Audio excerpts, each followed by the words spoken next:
think it's very important, first of all, because a lot of them fail. A lot of people start studying art, but only a few can make it in the art world. Although sometimes they make interesting work, they have to choose another job, they have to choose other options to survive, because as an artist, you don't think about gaining money, you just want to create, you don't think about the commercial part of this. Another thing why it's important to support these youngsters is because they have a lot of things to say, because they think about a lot of different things and they look at things in very different ways. The way they look at society, for example, can change the society itself. So we have to listen to them, first of all. Not only supporting them, first of all, we should try to understand them, what they're trying to say, because they say it in different ways. The language of art changes all the time. So to keep up with this language, you should try to understand what they're saying, and you should try to learn this language. So actually you should try to see a lot. You should try to go and support them by just taking a look at their work, by visiting them, by showing their works, and especially by organizing residence. Because residents for artists are very important. They make international connections, they make little networks of friends, they show each other's work.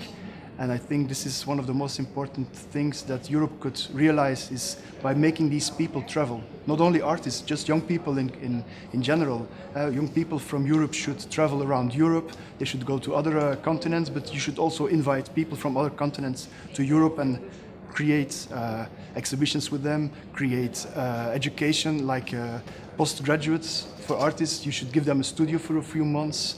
This kind of stuff I think you could do for youngsters. And by that supporting these young people. Otherwise they will just have to stay home and without any chances to create and to meet people. They have two responsibilities. They should invite people and they should travel. They should get invited. And by this, by making people sleep on your couch and have a drink with them and make an exhibition together, this is how you create your own chances to make it. You should not wait until somebody comes to you and says, I want to show your work. You should do it yourself with friends, with people you like. So you should try to make as much friends as possible and invite them and get invited and travel around. I think that's the most important thing you can do as an artist.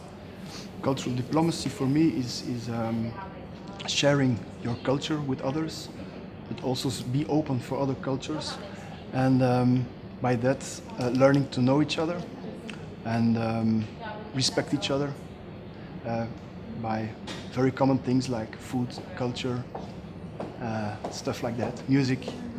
That's what is cultural diplomacy for me, I think. Just going to take a look to each other's work and listen to each other.